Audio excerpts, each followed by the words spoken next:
Hey everyone, this is Juicy here today, coming back with another video in regards of the Ethereum Merge. So just want to showcase this little cute little thing you see if you actually type in Ethereum Merge on Google. And I want to spend some time on the actual ethereum.org website.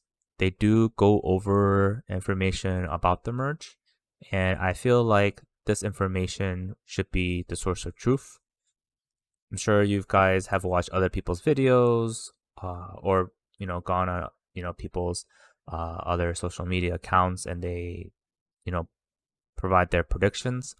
Me personally, I just want to go through the facts, and I think the source of truth would be coming from Ethereum.org. So they do go over a lot of good things about the merge. So I just want to go over them candidly with you guys, and hopefully this is very informative.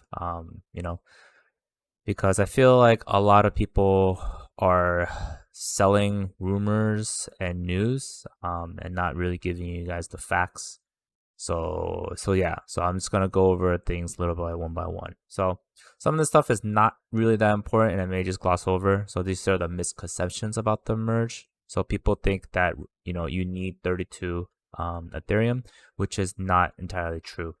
Long story short, there's two types of node operators. One is the ones where you actually stake your coins to be a node operator.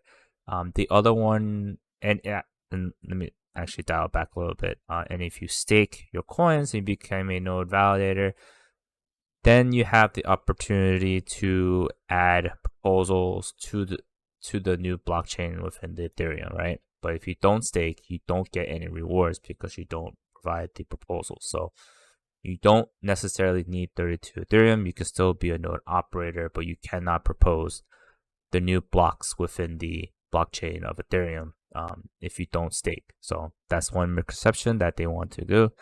The merge will reduce gas fees. Not true as well. Pretty much the merge isn't going to dramatically change anything, especially with the transactions, right? It doesn't increase the transaction per second per the blockchains.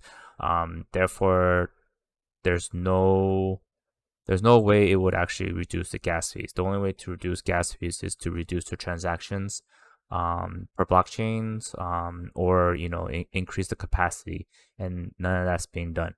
Only thing is this is a new method, to reach consensus, and to create the blockchains for Ethereum. So nothing will change. Misconception: transactions will be notably faster after the merge.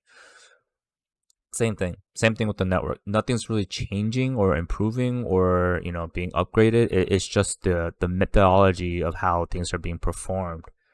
It's still the same, right? It's still going to perform the exact same stuff, but it's just it's going from proof of work with the mining and GPU rigs to proof of stake, where you actually put in Ethereum as collateral and as when you're like a node operator, right? So nothing changes to improve the gas fees, or nothing changes to improve the network speed or the transaction per second.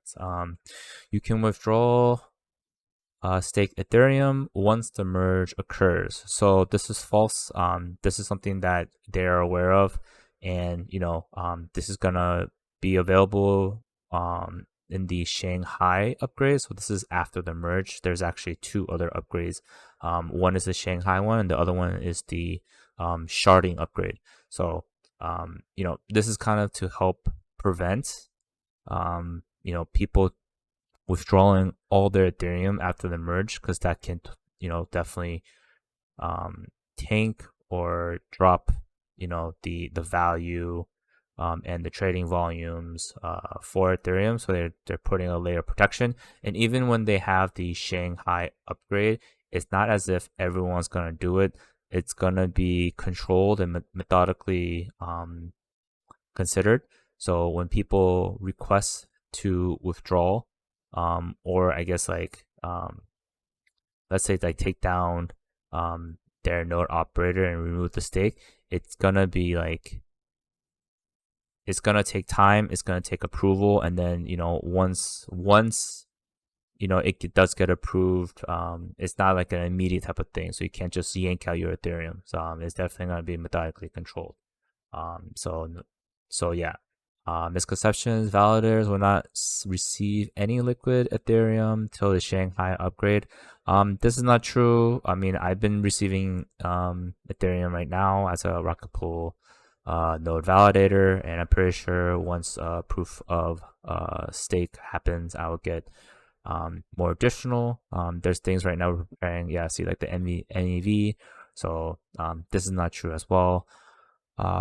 When withdrawals are enabled, stakers will all exit at once. Yeah, see, says false. Validated exit rates are limited for security reasons. What I just said.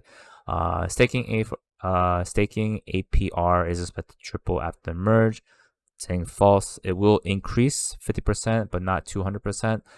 This is true as well, just because the rewards you get from, I guess, from the proof of work, the GPU mining, a lot of that's going to be transitioning over to the node validators, but nothing's going to dramatically increase where it becomes dramatically profitable, where the staking rewards are dramatically increased, right? And then the merge will result in downtime of the chain, and this is false. There are people speculating that it might, or if it does happen, it would drop the value of Ethereum.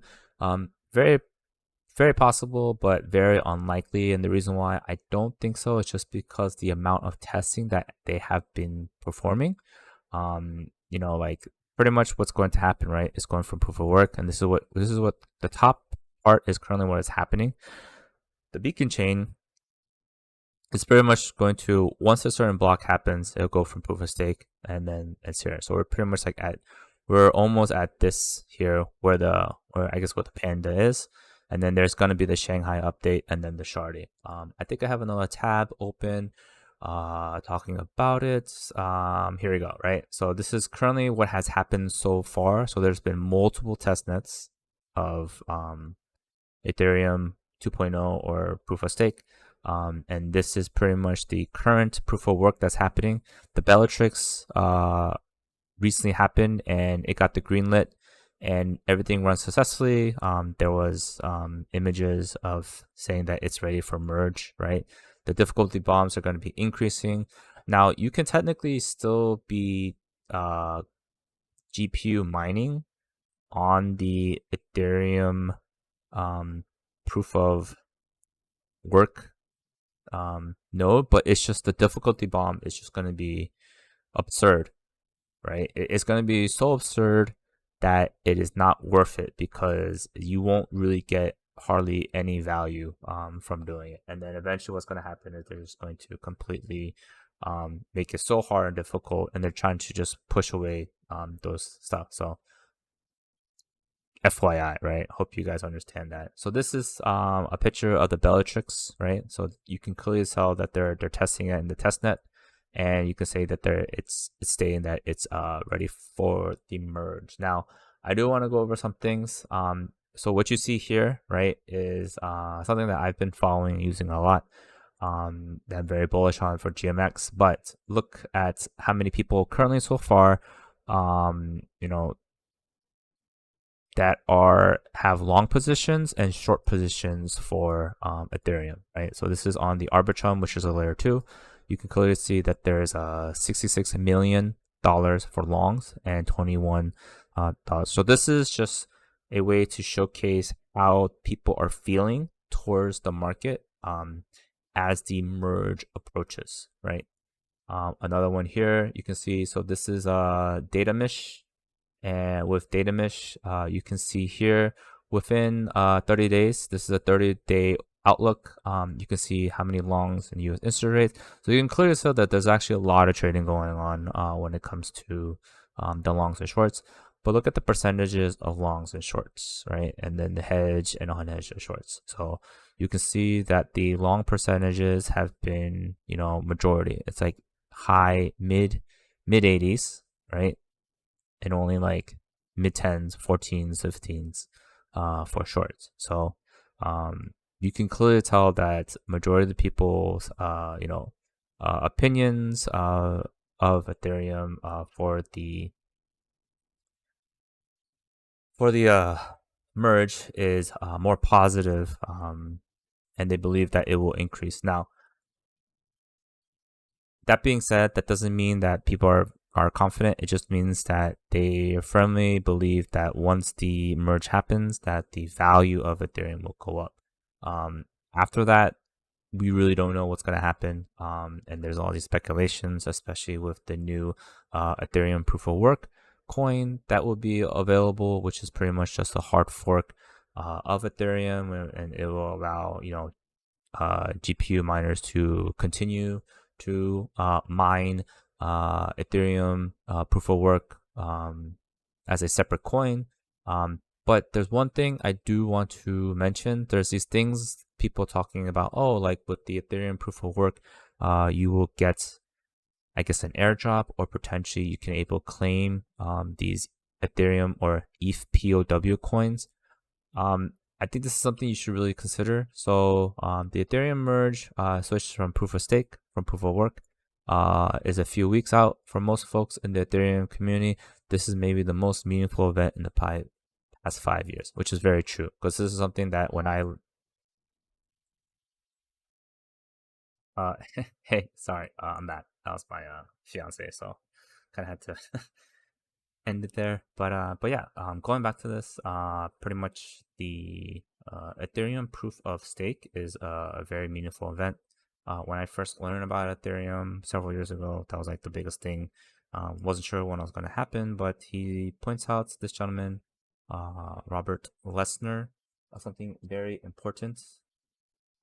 First thing is, it says don't fall for scams. And at times of great uncertainty, people question things less. Be extra frosty about what you read, click, and sign. That includes, any other social media influencer on YouTube, TikTok, or whatever, including myself. Don't use too much leverage. Don't take too much risk or do something stupid with your portfolio. This is not the time to get caught up in the mania. Volatility may be really high in both directions, which is very true. Pretty confident Ethereum will go up or down. Don't know which direction it will be, but what he says is absolutely true.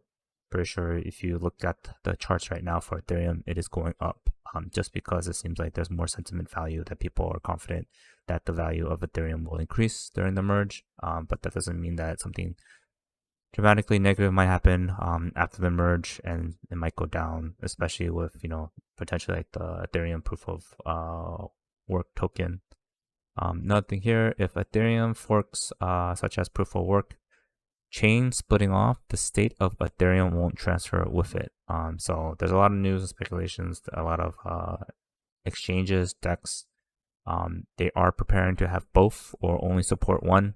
For example, there's also other Oracle networks and protocols such as like Chainlink saying that it would only support Ethereum proof of stake, so things like that. So here's another thing too: every stablecoin and DeFi application on the fork is likely to fail immediately, right? Just because of the support of the proof of stake will not go with the hard fork. So yep, won't expect for you to be doubly wealthy. Be extremely careful about signing transactions on a fork chain, because you have one private key that works on both chains now, and a miner could potentially replay a transaction on Ethereum. This is, I think, the biggest key thing that you should know, especially if you have a wallet that does support ERC tokens or has Ethereum. You can technically now have perform something malicious on the Ethereum proof of work chain, because if you do get signage, you're signing with that one private key. It's not like you have a separate key for Ethereum proof of work and Ethereum proof of stake. You only have one. So if you sign something malicious, especially on the proof of work, right, someone can easily take that signage and then potentially use it maliciously to do something on your actual Ethereum proof of stake coins, Ethereum 2.0. So I'm not going to sign anything. I'm not going to try to get the potential airdrops or anything like that. This is just because I'm going to protect myself. So this is something that's very, very important. That you should consider, that you only have one private key. So yeah, don't sign things. If you want to take a gamble, go right ahead by creating a separate wallet, right? Put some Ethereum in it, to showcase and show proof that you have Ethereum and you have the Ethereum transactions, and then from there you can try to see how the Ethereum proof of work hard fork becomes, but I do not recommend it. But yeah, that's it right here. That's pretty much it. I hope you guys appreciate I guess me going over these things as well as this very important information. If you like, then please I guess like the video, comment, as well as subscribe. I greatly appreciate it. I also play video games on Twitch. You can feel free to ask more crypto news on that as well. All right, I'll catch you guys later. Juicy out.